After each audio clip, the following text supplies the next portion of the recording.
What creates a convincing universe? A universe you want to be involved in. A universe that you actually care about. Is it the relationships you build with NPC and human players as you experience the game?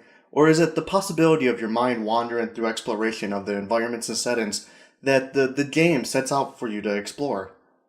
Well, I think I'm going to explore that in today's Natique. I'm Natique, and welcome to my show.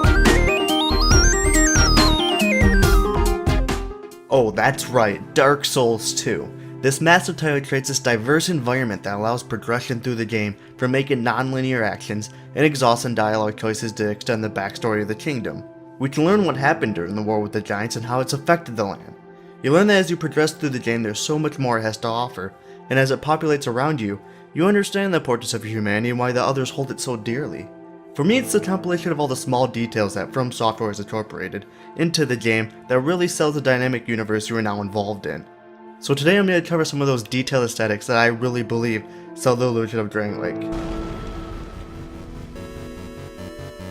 I wanted to start and discuss the better and improved cloth physics in Dark Souls 2.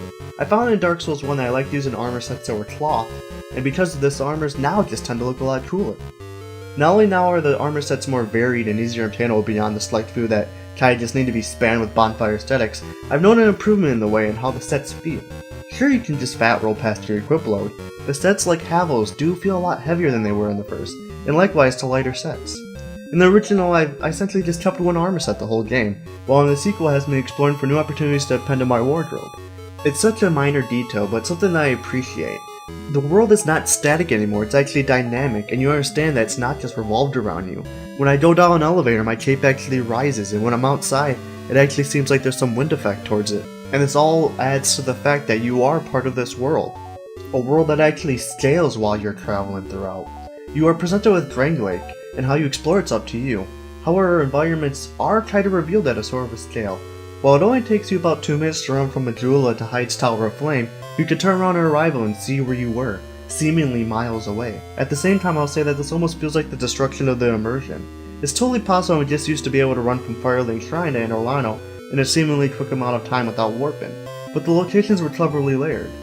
I will say that Dark Souls 2 has achieved this feeling of vastness and scale, and I think it's because you are now exploring a whole continent, a whole country of Dragon Lake instead of maybe a small part of Lordran. I think in a game like Dark Souls 2, immersion's a very valuable concept. You want to portray that the player is the chosen undead, but at the same time you need to sell the world around them.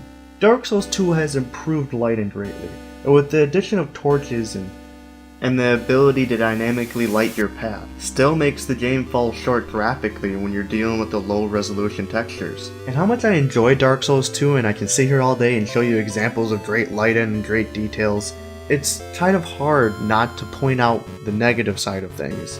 The shadows are very poor at best, and at point the game kind of feels dated. And yet, I don't think I care. Dark Souls 2 is played for the tight combat and just the overall lore that kind of encompasses you as you play the game. And that's why I've put in over 50 hours into this game. Dark Souls 2 truly is an amazing experience. And that'll be it for this video. I hope you enjoyed listening to my thoughts on Dark Souls 2. And while I recognize points of this video are rather broad, I do plan on producing more Natiques of Dark Souls 2 and other related titles. And I specifically want to thank you for watching.